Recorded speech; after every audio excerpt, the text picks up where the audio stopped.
ইউক্রেনের ড্রোন হামলায় রাশিয়ায় ২ জন নিহত হয়েছে। এদিকে পশ্চিমা সামরিক জোট ন্যাটোর মাধ্যমে ইউক্রেনকে অস্ত্র সহায়তা দিতে যুক্তরাষ্ট্র একটি চুক্তি করেছে বলে জানিয়েছেন মার্কিন প্রেসিডেন্ট ডোনাল্ড ট্রাম্প।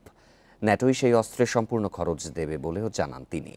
ওই চুক্তির আওতায় ন্যাটোর কাছে পেইট্রিয়ট আকাশ প্রতিরক্ষা ব্যবস্থা সহ বিপুল পরিমাণে গোলাবারুদ পাঠাবে যুক্তরাষ্ট্র। পরে সেগুলো কিয়েভকে সরবরাহ করবে ন্যাটো। অস্ত্র সরবরাহ নিয়ে ইউক্রেনের প্রেসিডেন্ট ভলোদিমির জেলেনস্কির সাথে ফোনালাপের এক সপ্তাহ পর এই ঘোষণা দিলেন ট্রাম্প। আগামী সোমবার রাশিয়া সম্পর্কে গুরুত্বপূর্ণ ঘোষণা দেবেন বলেও জানান তিনি। এদিকে মস্কোর বিভিন্ন সামরিক স্থাপনাকে লক্ষ্য করে হামলা চালিয়েছে কিয়েভ। বৃহস্পতিবার রাত থেকে শুক্রবার সকাল পর্যন্ত ১৫৫টি ইউক্রেনীয় ড্রোন ভূপাতিতের কথা জানিয়েছে রুশ বিমান প্রতিরক্ষা বাহিনী।